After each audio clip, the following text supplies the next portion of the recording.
Halo teman-teman, kembali lagi di tutorial pemrograman JavaScript. Video ini adalah lanjutan video sebelumnya mengenai variabel. Kalau belum lihat, teman-teman bisa ikuti video-video sebelumnya, karena program kali ini adalah lanjutan dari program hasil video sebelumnya. Kalau mau juga bisa disalin atau copy paste dari tautan yang ada di bawah video. Seperti kita pelajari sebelumnya, kita mempelajari mengenai variabel yang bisa menyimpan data dari pengguna dan mengolahnya menjadi apa yang kita inginkan. Seperti contoh program kita menggunakan sebuah variabel untuk nama dan kota dari tempat pengguna tinggal, dan kita akan mengolahnya menjadi sebuah kalimat yang mengandung nama dan kota dari tempat tinggal pengguna tersebut. Dan kita menampilkan pesan itu di layar. Jadi kalau kita coba buka file belajar HTML yang sudah kita buat sebelumnya ini. Jadi dia akan meminta nama, kita bisa isi nama Dudu, tinggal di Jakarta, ya kan, mengolahnya di sebuah kalimat yang menyebut Dudu tinggal di Jakarta. Kalau kita ulangi melihat program yang kita buat sebelumnya, di sini ada sebuah variabel untuk nama dan ada sebuah variabel untuk kota, dan dalam pemrograman setiap variabel itu mempunyai tipe atau jenis. Jadi untuk di sini tipe yang kita gunakan yang tidak kita sebut sebelumnya adalah tipe string.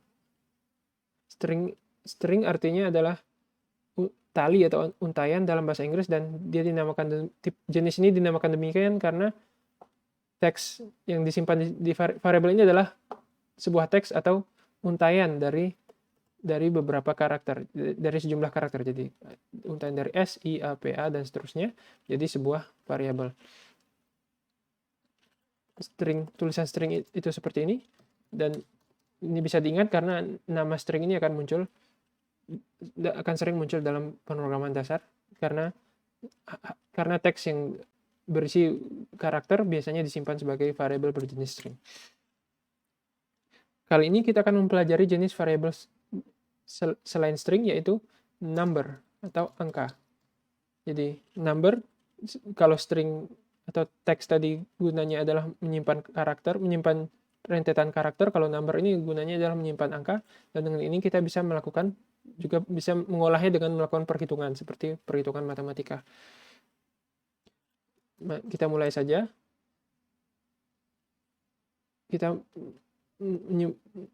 Misalnya kita ingin melakukan penjumlahan sederhana, jadi bisa kita ambil variabel pertama bilangan X sama dengan 1, variabel kedua bilangan Y sama dengan 2, dan kita akan menyampaikan, atau biar mudah 10 dan 20, biar lebih sulit sedikit, kita akan menyampaikan, dan ada variabel Z yaitu X tambah Y, dan kita akan menampilkan alert berisi hasil penjumlahan kedua bilangan ini. Kita tinggal simpan program ini, dan kita buka lagi. Maka sekarang dia akan mencetak 20 karena di sini kita memilih Y. Kalau kita memilih Z, menulis Z di sini akan menjadi hasil penjumlahan, yaitu hasil penjumlahan yaitu 30. Mungkin ini kita hapus saja karena akan mengganggu.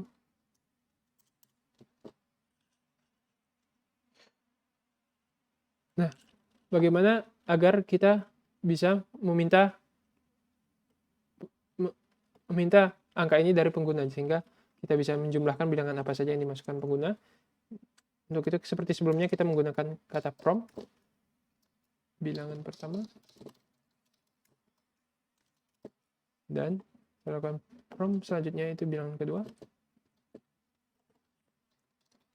dan Z adalah bilangan pertama plus bilangan kedua, dan kita akan menampilkan Z. Kita bisa buka kembali belajar HTML ini. Bilangan pertama kita tulis 10, bilangan kedua adalah 20. Nah, apa yang terjadi? Jadi bukan terjadi penjumlahan, melainkan 10 dan 20-nya digabungkan menjadi 1020. Karena variabel ini adalah sebuah string atau teks, dan ketika dua string digabungkan dengan tanda tanda plus atau tanda tambah, yang terjadi adalah penggabungan. Seperti sebelumnya yang terjadi ketika kita menggabungkan kalimat. Sebagai untuk menunjukkan hal yang sama juga bisa terjadi kalau kita menulis 10 dan 20-nya dalam tanda kutip sehingga dianggap sebagai string alih-alih sebagai sebuah angka atau number. Kalau kita ulangi, dia akan menunjukkan hal yang sama di 10, 20. Sedangkan kalau kita tidak menambahkan tanda kutip ini, dia akan berkata 30 karena sekarang X dan Y ini adalah number dan bukan string. Bagaimana agar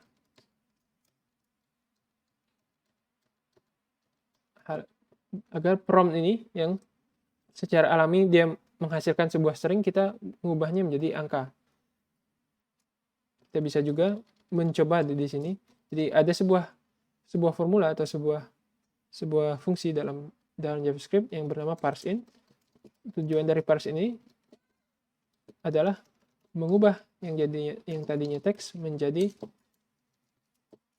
tadinya string menjadi number atau nomor.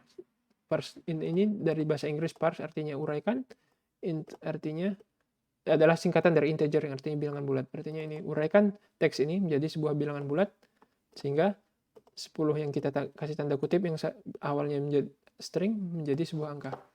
Dan kita harapkan karena 2 ini telah menjadi angka, Z ini menjadi 30 sekarang.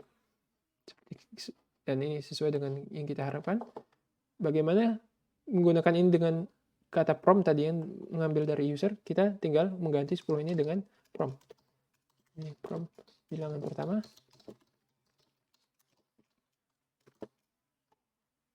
Prompt bilangan kedua. Sebagai perbandingan kita coba tanpa parseIn. Jika tidak ada parseIn, maka ini akan melakukan penggabungan teks. Jadi 10 plus 20 jadi 1020 atau 1020. Sedangkan kalau kita tambahin parseIn dan simpan dan kita ulangi lagi. Yang pertama 10, yang kedua 20. Maka sekarang X dan Y telah menjadi variabel berjenis number atau angka sehingga penjumlahan ini melakukan penjumlahan matematika.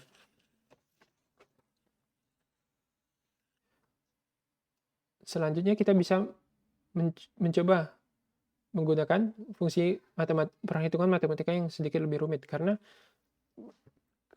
kehebatan dari program ini ialah dia bisa menghitung perhitungan matematika dengan lebih cepat dari manusia, dan kalau kita telah menulis programnya, bahkan kita lebih cepat dari kalkulator karena dia telah formulanya, rumusnya kita cukup tulis sekali dan kita tidak perlu menulis semua di kalkulator lagi. Jadi misalnya PR yang sering dari zaman SD itu ya, menghitung luas segitiga. Apa itu luas segitiga? Luas adalah alas kali tinggi dibagi 2. Dan kita ganti X dan Y. Kita minta alas dan tinggi ini dari pengguna. Jadi tinggi segitiga. Oh, alas segitiga. Luas segitiga. Oh, tinggi segitiga. Sekarang kita tulis kalimat. Apa kalimatnya? Segitiga dengan alas dan tinggi memiliki luas.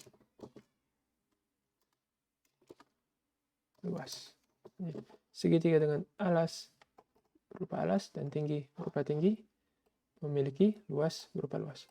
Yaitu hasil perhitungan kita. Jadi kalau kita ganti ini jadi kalimat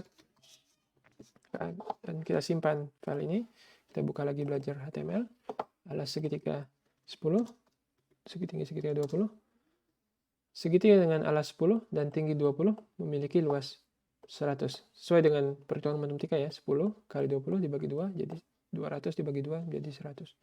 Dan di sini ada kelupaan spasi karena kita lupa spasi di sini. Jadi antara tinggi dan memiliki harus ada spasi. Dan kalau teman-teman lihat di sini alas ini adalah sebuah angka, dan ini adalah sebuah string, dan string JavaScript bisa menggabungkan string dengan angka dengan mengubah angka itu menjadi string terlebih dahulu. Jadi 20 yang angka berubah jadi 20 yang string, dan kemudian digabungkan dengan kalimat sehingga terjadi kalimat yang kita inginkan. Dan kalau soal ini terlalu mudah, kita bisa membuat alas dan tinggi yang lebih rumit. Ini kita teman-teman mungkin nggak akan bisa menghitung dengan secepat komputer ini, tapi komputernya bisa menghitung dengan cepat. Demikian tutorial mengenai variabel, terutama variabel angka. Mudah-mudahan bermanfaat, dan sampai jumpa di video selanjutnya.